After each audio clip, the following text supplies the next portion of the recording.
Hey guys, in this video we'll be making abstract art. What you'll need is your piece of paper, your colored pencils, and that should all have been in the same bag with the instruction sheet and a black marker. So I'll give you a couple of techniques for drawing and coloring and filling a space, and just follow along. So the first thing I want you to do is think of a word, any word that you like. If you can't think of anything, you can use your name. But what I want you to do is draw that word or write that word on your paper, not in a straight line. I want you to draw, so my name is Jen. I'm going to do a J over here, and then I'm going to come over here and put an E, and then I'll put an upside down N over here, so they're all just spread out all over the sheet. You can do them whatever font you want. You can do whatever size you want. They can be all different sizes. So I'm going to move the camera down so you can kind of see my paper here. So up here with my black pencil, I'm going to do the J. Okay, then I turn the sheet around and then do a really big E.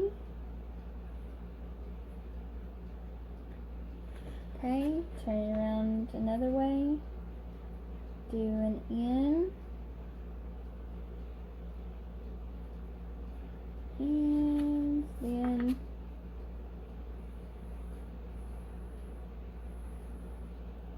one more N.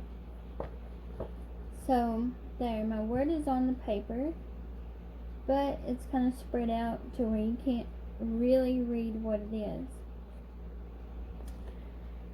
So the next thing I want you to do is to draw 3 lines.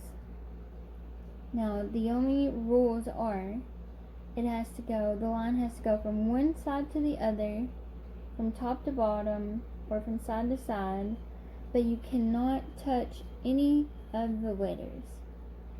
So find a space where there's a path where you can go straight through from one side to the other without touching any of the letters. So 1,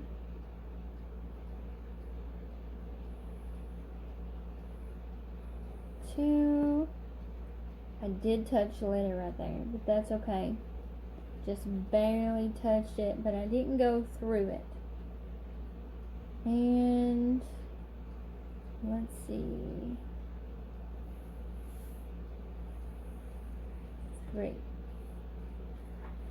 So I have 3 lines. The next thing I want you to do is draw a line from one corner to the other, but it doesn't have to be a straight line. You don't need to touch a letter. So if you need to make it squiggly so it goes around the letters, as long as it goes from one corner to the other corner.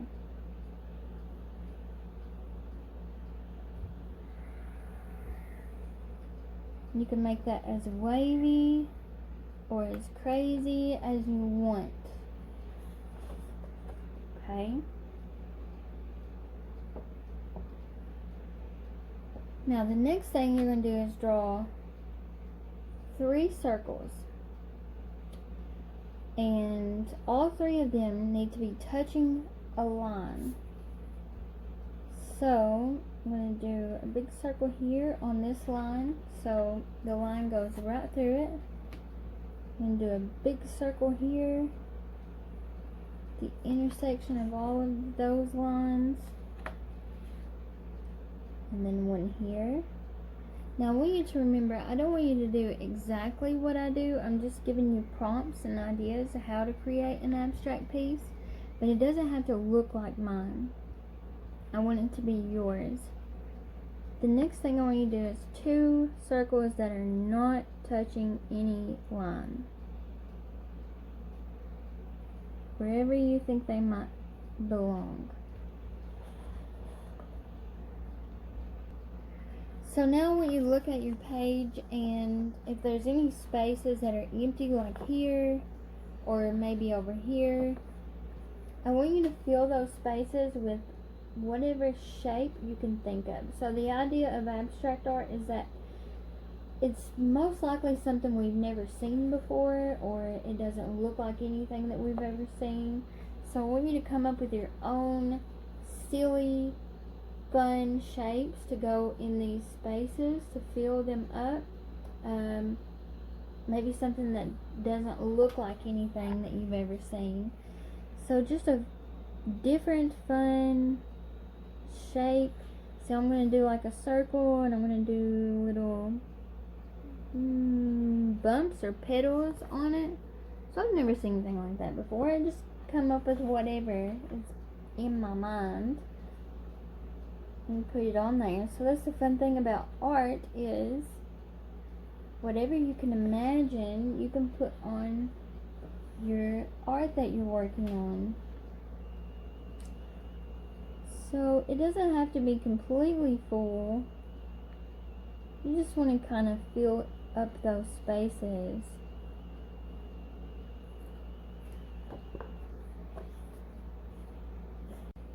Now what we're going to do is color in the whole page using your color pencils. And I want you to use as many colors as you like or as you want. The only thing I recommend is that you don't put the same color beside each other. So if I color this in red, this section right here is not going to be red. So I'll color this section in first, and I want to make sure that I go in the same direction. So if I start going in one direction, I want to continue to fill the whole space up in that direction. Okay.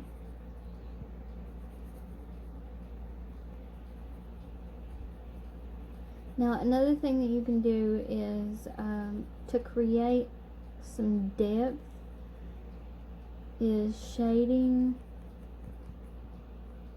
So I just colored this with normal pressure. I was pushing down, just the normal amount. But if I come back over here and I push down a little bit harder, it'll make it a little bit darker on that one side. And then I'll let up as I go over this way. So it gradually goes from dark to light, and that creates a really cool looking effect. So I'll get a different color, and we don't have to fill a space up even when we're coloring by just doing this, just filling it in solid. There are other options, and another option is hatching, which is just drawing lines. So I'll fill this space with just lines up and down. So you're filling in that space. It's just a different way of doing it, and it makes it like a really cool, different looking effect. So I'm going to do the same thing with green. It's called hatching, but when you add lines in the opposite direction, so I have lines that way. When I come and I do lines over top of those, but in the opposite direction, it's called cross hatching. Okay. So that's just another way that you can fill that space without just coloring it in. And that's something you can do when you're coloring, like in a coloring book. You can just switch it up and do something different instead of just your normal coloring. And let's see, I like to do like some cool, different looking fonts. So I'm going to go back here where my letters are, and I'm just adding another line to make it thicker so that I can draw lines through. I love lines, and I love the way that lines look. I'm going to do the same thing on the other side.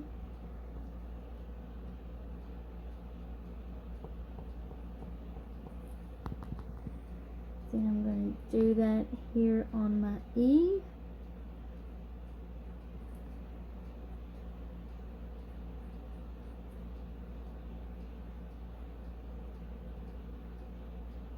Now you do not have to do this, the same thing that I do. If you see something other than this in your mind, and you want to make your letters interesting and unique and different, do that instead. But if you really like this, if you like the way this looks, then you can do this too. So now I'm just going to color in all the rest of this, and I'll be back. Alright, I have most of my paper covered, but not all of it. I did leave some white spaces, and that's okay.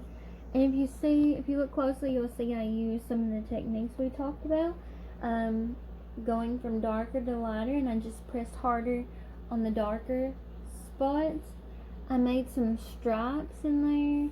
I did the hatching and some cross hatching, and I just filled that in with all these different techniques and not just one flat solid color. So now the last thing we do is my favorite part. I take the black marker and I just outline everything. So where all the lines, all the pencil lines are, I'm just going to go over with the black marker. I love that the black outline makes the colors really pop. It makes them just look really, really cool. So I'm going to do that. I'm going to outline everything, and I'll come back in just a minute. Alright, now I have everything outlined with black. You can see that it just makes those colors just pop out. Now another thing that's optional, which means you can do it if you want, but you don't have to, is just go and do like little patterns or designs all over, or just in spots that need something with the black marker.